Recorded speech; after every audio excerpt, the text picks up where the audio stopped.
Hello friends, स्वागत है मेरा इस यूट्यूब चैनल स्टडी स्टॉक में। इस वीडियो में हम लोग सीखेंगे क्लास 10th के चैप्टर है विद्युतों से संबंधित क्षेत्र प्रश्नावली 12.2 का क्वेश्चन 4। तो वीडियो को अंत तक जरूर देखें। अगर वीडियो पसंद आए तो लाइक, कमेंट और सब्सक्राइब जरूर करें। क्वेश्चन 4 है। अगर आप पहला, दूसरा, तीसरा इस तरह का कुछ देखना चाहते हैं तो आपको डिस्क्रिप्शन बॉक्स में भी लिंक मिल जाएगा उस वीडियो का, आप उस पर जाकर देख सकते हैं। क्वेश्चन 4 कह रहा है कि 10 सेंटीमीटर त्रिज्या वाले एक वृत्त की कोई जीवा केंद्र पर समकोण आंतरिक करती है तो निम्नलिखित का क्षेत्रफल ज्ञात करना है। पहला है संगत लघु वृत्तखंड, दूसरा है संगत दीर्घ त्रिज्या खंड। ये है वृत्तखंड और ये कह रहा है त्रिज्या खंड। इसमें कह रहा है लघु वृत्तखंड और दीर्घ त्रिज्या खंड की ज्ञात करना क्षेत्रफल। तो सबसे पहले देखते हैं कि लघु वृत्तखंड किसे कहते हैं और दीर्घ त्रिज्या खंड किसे कहते हैं। वृत्तखंड और त्रिज्या खंड के बारे में समझते हैं। आइए थोड़ा इस पर देख लेते हैं। इस वाला भाग जो दिख रहा है छोटा सा, इसको हम कहेंगे लघु वृत्तखंड बोला जाए। यहाँ पर इस प्रकार के अगर वृत्त लेंगे, यहाँ से इस तरह करके ये वाला भाग को कहेंगे आधा कट गया, इसको कहेंगे लघु वृत्तखंड। और इस वाला को कहेंगे, चूँकि बड़ा है तो इसको दीर्घ वृत्तखंड कहेंगे। उसी तरह यहाँ देखिए, अगर ये त्रिभुज नहीं है, वृत्त का एक टुकड़ा है छोटा सा, इसको कहेंगे लघु वृत्तखंड। और जो कि कह रहा है क्वेश्चन में कि 10 सेंटीमीटर त्रिज्या वाले एक वृत्त की कोई जीवा केंद्र पर समकोण आंतरिक करती है। बोला जाए तो समकोण का मतलब 90 डिग्री का कोण बनाता है। यहाँ पर 90 डिग्री लिखा है, देखिए समकोण आंतरिक कर रही है। इसको कहेंगे हम लघु वृत्तखंड। और त्रिज्या खंड हो गया, तो देखिए ये इस वाला भाग को हम लघु त्रिज्या खंड कहेंगे, ऊपर वाला को दीर्घ त्रिज्या खंड कहते हैं। तो पहले हमको क्वेश्चन करा है कि लघु वृत्तखंड का क्षेत्रफल निकालना है।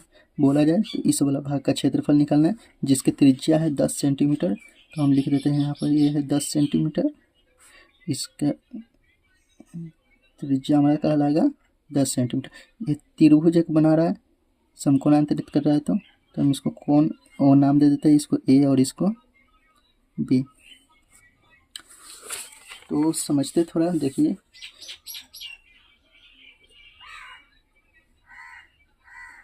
पहला में निकालना है लघु वृत्तखंड का क्षेत्रफल। देखते हैं लघु वृत्तखंड का क्षेत्रफल क्या हो जाएगा। देखिए जरा समझिए इस पर फिर से एक बार। अगर इस वाला भाग को देखा जाए, सिर्फ यहाँ पर देखिए ये वाला भाग को देखा जाए तो एक त्रिज्या खंड बना रहा है, लघु त्रिज्या खंड।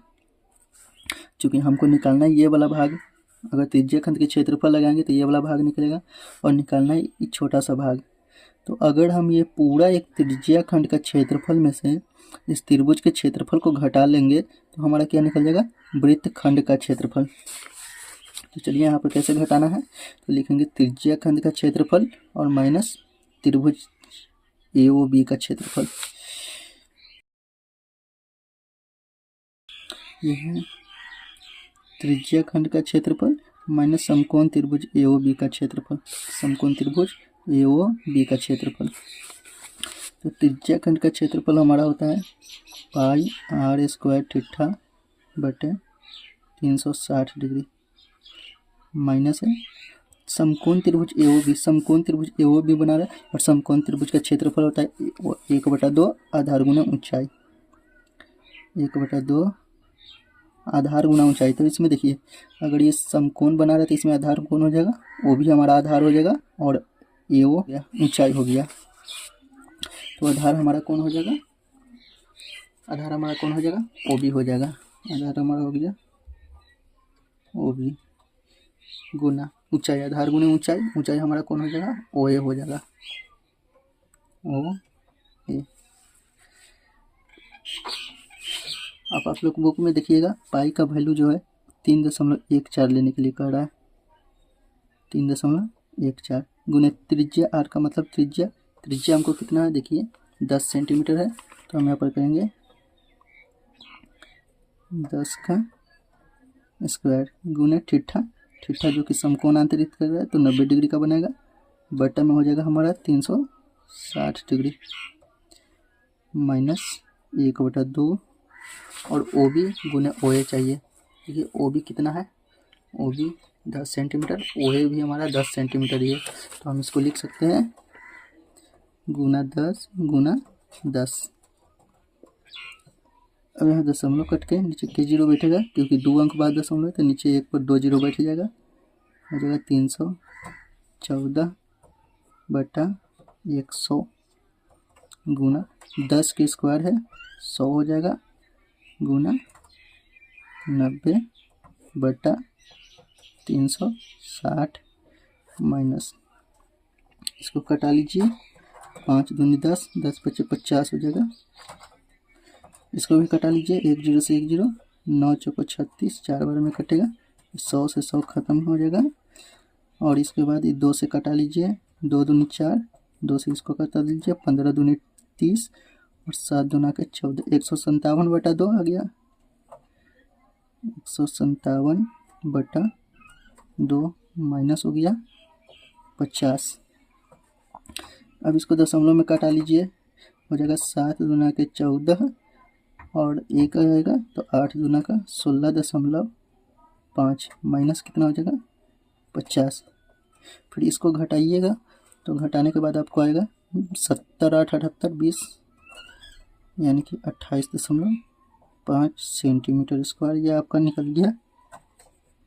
निकल गया लघु वृत्तखंड का क्षेत्रफल। दूसरा क्वेश्चन कर रहा है इस दीर्घ वृत्तखंड का क्षेत्रफल निकालना है। दीर्घ वृत्तखंड का क्षेत्रफल,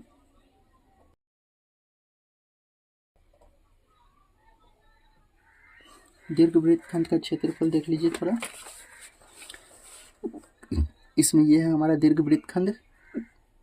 अगर हम पूरा वृत्त में से हम त्रिज्या खंड के क्षेत्रफल, लघु त्रिज्या खंड को क्षेत्रफल को घटा लेंगे तो हमारा दीर्घ वृत्तखंड का क्षेत्रफल निकलेगा। तो लिखेंगे क्या, वृत्त का क्षेत्रफल, और वृत्त के क्षेत्रफल में से क्या घटाना है, लघु त्रिज्या खंड का क्षेत्रफल, लघु त्रिज्या खंड का क्षेत्रफल। तो वृत्त का क्षेत्रफल होता है पाई आर स्क्वायर माइनस लघु त्रिज्या खंड का क्षेत्रफल। देखिए त्रिज्या खंड का क्षेत्रफल हम निकाले थे, जो आया था देखिए कितना आया था, ये तो समकोण त्रिभुज का क्षेत्रफल आ गया था हमारा 50, जो कि यहाँ से यहाँ तक था। समकोण त्रिभुज का क्षेत्रफल 50 आ गया था, और लघु त्रिज्या खंड का क्षेत्रफल जो आया था 78.5 आया था। तो इसमें से हम 78.5 को घटा लेंगे। पाई का वैल्यू 3.14 लेना है, स्क्वायर 10 के स्क्वायर, आर स्क्वायर मतलब 10 के स्क्वायर, 78.5 दशमलव कट के 2 जीरो हो जाएगा, तो आपको 314 बटा 100 गुने 10 के स्क्वायर, 100 माइनस 78.5, 100 से 100 कटा लेंगे, बचेगा हमारा 314 माइनस 78.5। इसको घटा लीजिए, 1 5 हो जाएगा 5 दशमलव बैठेगा 13, 8 5 13, ये 10 7 3 10 2, यानी 235.5 सेंटीमीटर स्क्वायर आपका आ गया दीर्घ वृत्तखंड का क्षेत्रफल। अगर वीडियो पसंद आए तो लाइक कमेंट सब्सक्राइब जरूर करें।